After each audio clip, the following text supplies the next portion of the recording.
उत्तर प्रदेश का विधानसभा चुनाव अब और ज्यादा दिलचस्प होता जा रहा है, क्योंकि प्रदेश के पूर्व मुख्यमंत्री और समाजवादी पार्टी के अध्यक्ष अखिलेश यादव मैनपुरी की करहल सीट से पहली बार विधानसभा चुनाव लड़ने के लिए नामांकन दाखिल करने वाले हैं। कल वो ये नामांकन दाखिल करेंगे। बीजेपी ने भी उन्हें कड़ी चुनौती देने का मन बना लिया है और इस सीट से अखिलेश के खिलाफ कोई और नहीं बल्कि सपा छोड़कर बीजेपी में शामिल हुई भाई की पत्नी अपर्णा यादव ही मैदान में उतर सकती है। बीजेपी ने मैनपुरी की करहल सीट से अभी तक अखिलेश के खिलाफ किसी प्रत्याशी का ऐलान नहीं किया है। कांग्रेस ने ज्ञानवती यादव जबकि बीएसपी ने कुलदीप नारायण को उम्मीदवार बनाया है। मैनपुरी और आसपास के इलाकों में चर्चा इस बात की भी है कि बीजेपी मुलायम सिंह यादव की बहू अपर्णा को अखिलेश के खिलाफ टिकट दे सकती है और अगर ये टिकट दी जाती है तो अपर्णा ने भी इस बात के संकेत दे दिए हैं कि वो करहल सीट से चुनाव लड़ सकती हैं। अपर्णा ने सवाल का जवाब देते हुए कहा कि फिलहाल लखनऊ कैंट सीट पर जनता की सेवा में लगी हूं, लेकिन अगर बीजेपी की तरफ से निर्देश आएगा तो मैनपुरी की करहल सीट से भी अखिलेश भैया के खिलाफ चुनाव लड़ लूंगी। मैं किस सीट से लड़ूंगी ये पार्टी तय करेगी, ये अपर्णा यादव ने कहा। लेकिन फिलहाल सियासी समीकरण जो बन रहे हैं उसमें एक ही परिवार के दो लोग जब आपस में अलग अलग पार्टियों की टिकट पर चुनाव लड़ेंगे तो क्या समीकरण बनेंगे, ये देखना काफी अहम होगा।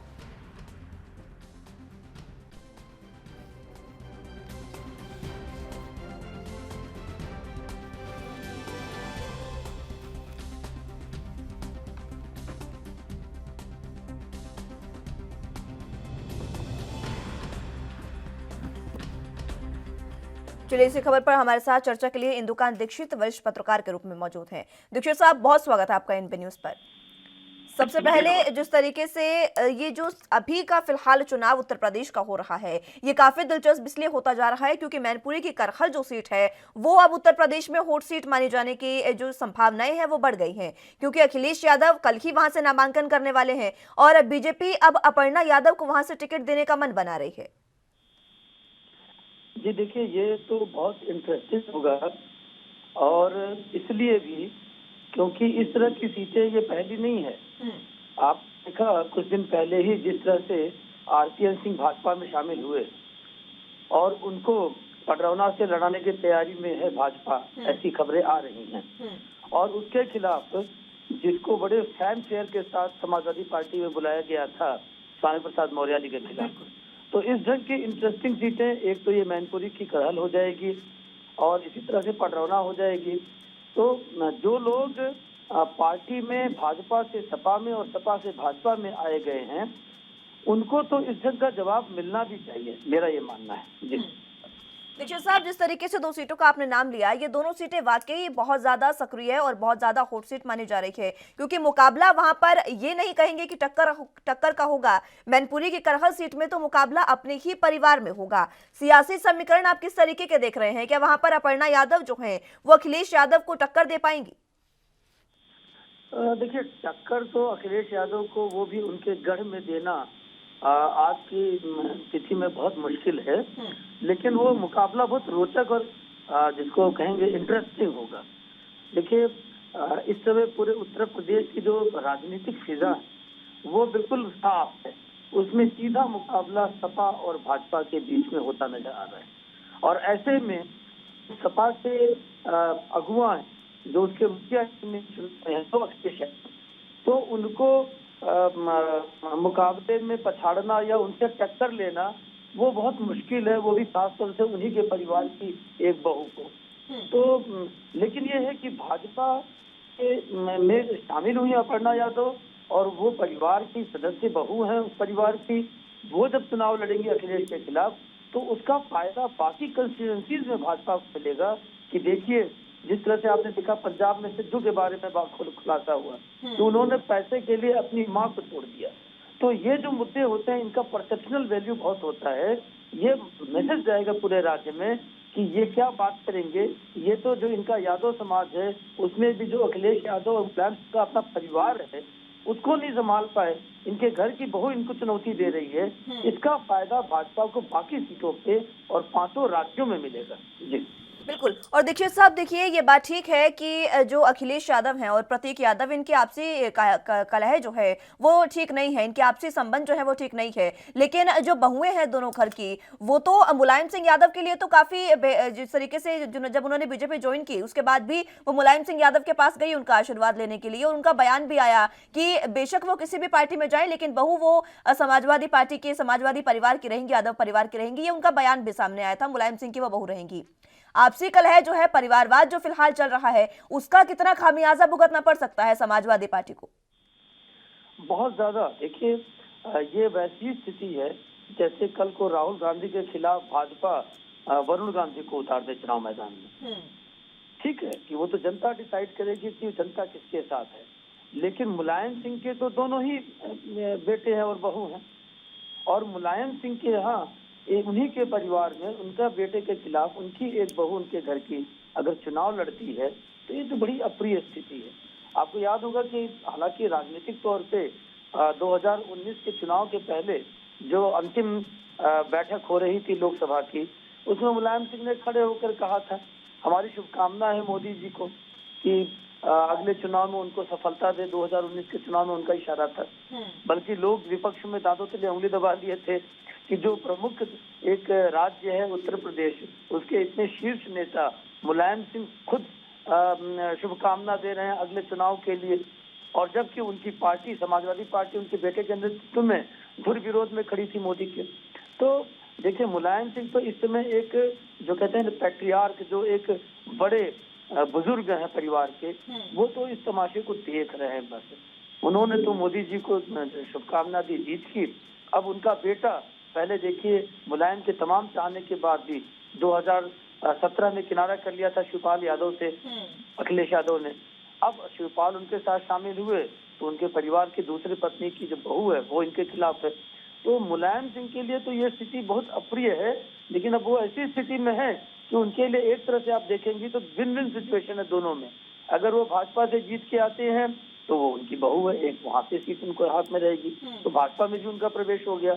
और अखिलेश जीतते हैं तो निश्चित तौर पे उन्होंने उन पे सबसे अधिक जीवन में विश्वास किया, मुख्यमंत्री का पद दे दिया अपने हाथ से। तो लेकिन ये है कि ये स्थिति उस परिवार के लिए तो निश्चित तौर पे बहुत प्रिय नहीं है।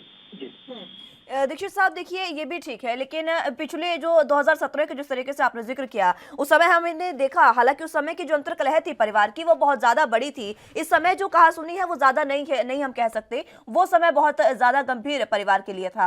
उस समय में भी जो शिवपाल यादव थे वो पूरे तरीके से सक्रिय नहीं थे चुनावों के लिए, और अब 2017 की तरह अब जब एक साथ आ गए हैं, गठबंधन में आ गई है प्रसपा भी, उसके बावजूद भी शिवपाल यादव अभी भी दिख नहीं रहे हैं, कहीं भी सक्रियता अपनी दिखा नहीं रहे हैं।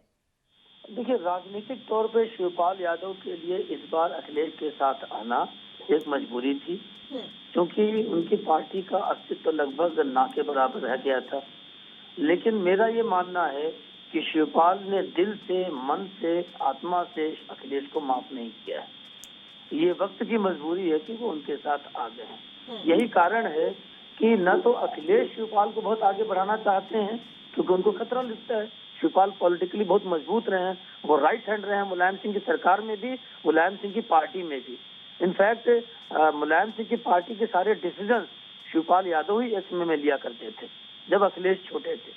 तो ऐसे में जिस तरह से उन्होंने शिवपाल को बुलाकर बहुत चुनिंदा कुछ सीटें दी हैं, तो एक समझौता करके फिर से शिवपाल ने बड़ी बुद्धिमानी का काम किया, जो कि आपने एक ऐसा मुद्दा छेड़ दिया है, मैं आपको बताना चाहूंगा कि वो उस पार्टी में वापस आ गए। अब जब भी उनको मौका मिलेगा और लगेगा कि अखिलेश कमजोर विकेट पे हैं, पूरी पार्टी में वापस आ गए हैं शिवपाल, उस दिन वो अखिलेश का तख्ता पलट कर सकते हैं। ऐसा मेरा अपना असेसमेंट है, मैं गलत भी हो सकता हूँ, लेकिन ये वक्त का तकाजा है कि वो उन्होंने एक पॉलिटिकल डिसीजन लिया कि हम इस पार्टी में आ जाएं, जिससे अपनी मूल पार्टी में वो खड़े हो गए आकर के। अब चाहे वो 4 सीट पे हो, 5 सीट पे हो, उन्हें मौका मिला तो आप जानते हैं मुलायम सिंह पहलवान रहे हैं, वो पटखनी देने से पीछे नहीं हटेंगे अखिलेश यादव को। एक कारण है कि वो आप देखेंगे कि चुनाव में उस जोर शोर से न तो खुद जा रहे हैं न अखिलेश देखिए पश्चिमी उत्तर प्रदेश में पूरी तरह गलपहियां करके घूम रहे हैं जयंत चौधरी के साथ। लेकिन शिवपाल को उनको साथ नहीं रखना चाहिए, बिल्कुल रखना चाहिए, लेकिन वो कभी भी न तो शिवपाल को न तो रामगोपाल को उतना महत्व नहीं देते हुए दिख रहे हैं जितना वो इस समय जयंत चौधरी को दे रहे हैं।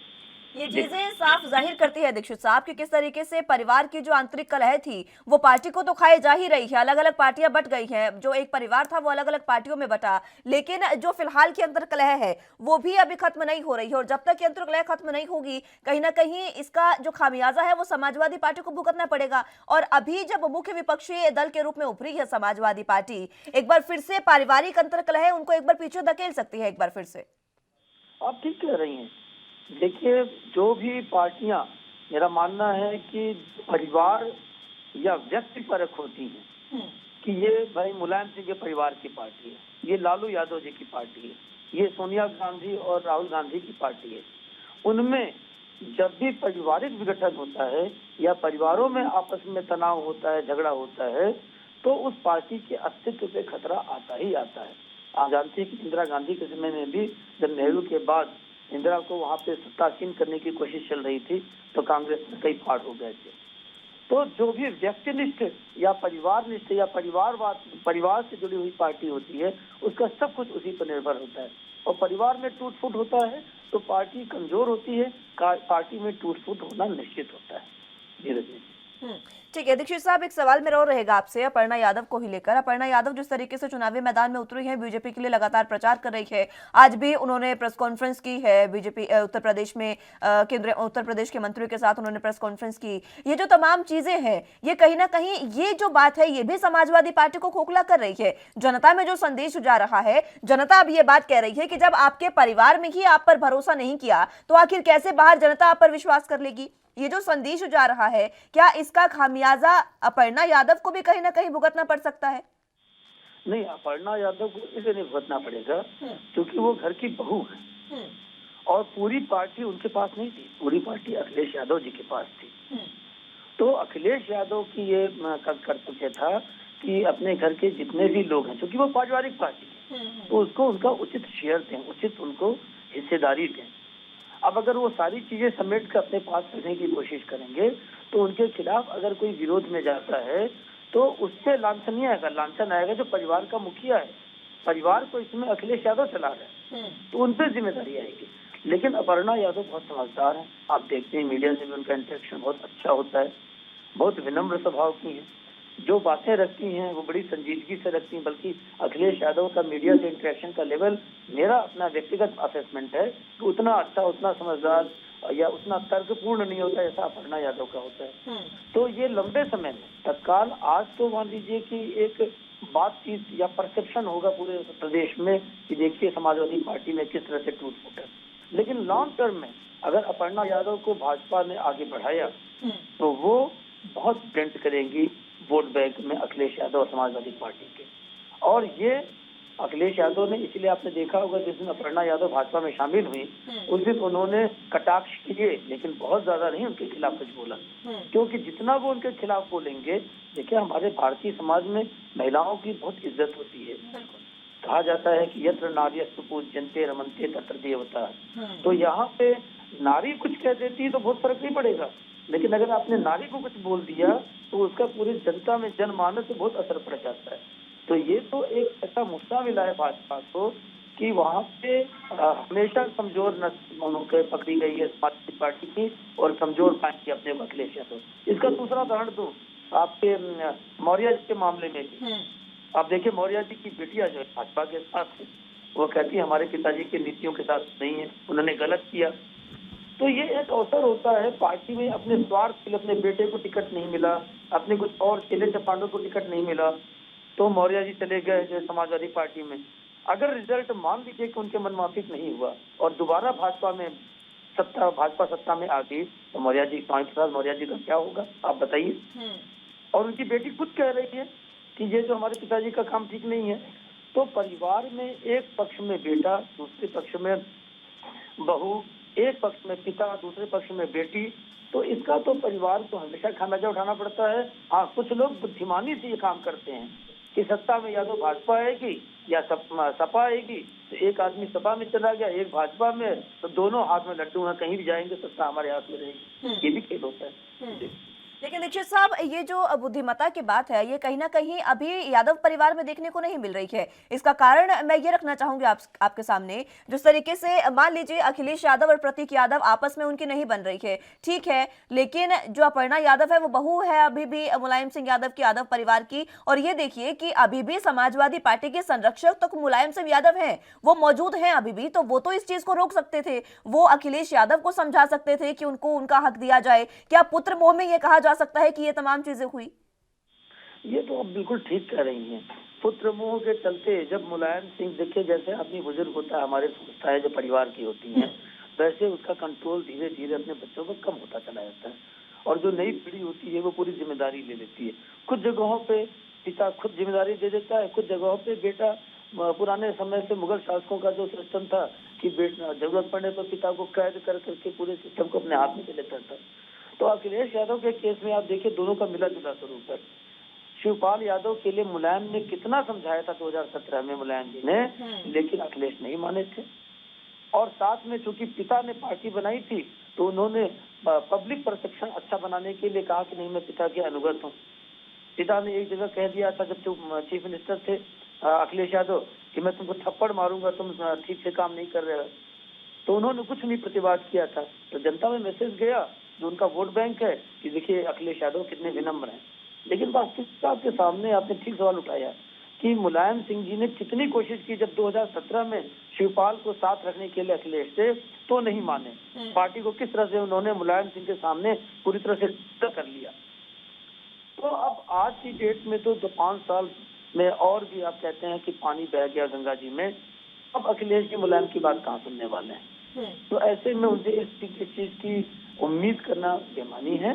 हाँ, वक्त सिखाता है ऐसे में, जब आदमी बहुत एरोगेंट होता है, अपने पिता की माता की बात नहीं सुनता है, तो वक्त झटका देता है, शॉक ट्रीटमेंट देता है, तो आदमी समझता है। और राजनीति में जो वक्त सिखाता है, समय सिखाता है, उससे बड़ा कोई शिक्षक नहीं होता है। जी बिल्कुल दीक्षित साहब, और ये वक्त ही बताता है कि जब भी परिवारवाद में कोई भी पार्टी फंसी है तो उस पार्टी का पूरे तरीके से पतन ही हुआ है। बेशक आप कांग्रेस का ही जिक्र ले लीजिए, ये तमाम चीजें हमें देखने को मिली है। लेकिन पूरे मसले पर आखिरी कमेंट मैं आपका चाहूंगी, आगामी विधानसभा चुनावों में सटीक तौर पर अगर देखें तो क्या वाकई समाजवादी पार्टी जो है वो बीजेपी को वो टक्कर दे पाएगी, या तो वोट कटवा या फिर अपनी सरकार बना पाएगी? नहीं, समाजवादी पार्टी टक्कर तो दे रही है, इसमें बुराई नहीं है, और देगी भी इन चुनाव में।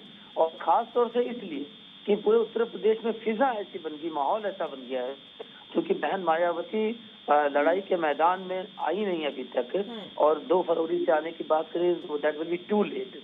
तो मध्यम तलवारें और रेखा खिंच गई है, और आमने सामने की लड़ाई भाजपा और सपा में हो गई है। इसका 2 फायदा हुआ, 2 नुकसान हुए। नुकसान सबसे ज्यादा उठाना पड़ा है कांग्रेस को और बसपा को, लोग, और असदुद्दीन ओवैसी जैसे लोगों को। ये मान लिया गया है कि वो बिल्कुल इस लड़ाई से बाहर हो गए, तो वोटर उनके पास कम से कम जाएगा। और दूसरा फायदा ये हुआ है कि जनता के सामने ठीक 2 विकल्प है, सपा और भाजपा। तो ऐसे में वोटों का डिवीजन सीधे आमने सामने का होगा, और जनता जिसको अच्छा समझेगी उसको वोट देगी। और इसका लाभ सपा को ये हो रहा है कि वोट डिवीजन न होने से जो उनका अपना वोट बैंक है ट्रेडिशनल, खासतौर से मुस्लिम और यादव, उनमें डिवीजन न होने से उनको भी नंबर ऑफ सीट्स ज्यादा अच्छी आएगी पिछली बार की तुलना में। पिछली बार उनके पास सिर्फ 47 सीटें थी, उससे कम से कम डबल सीटें आएंगी। जी ठीक है दीक्षित साहब, बहुत बहुत शुक्रिया आपका हमारे साथ जुड़ने के लिए और तमाम चर्चा हमारे साथ करने के लिए।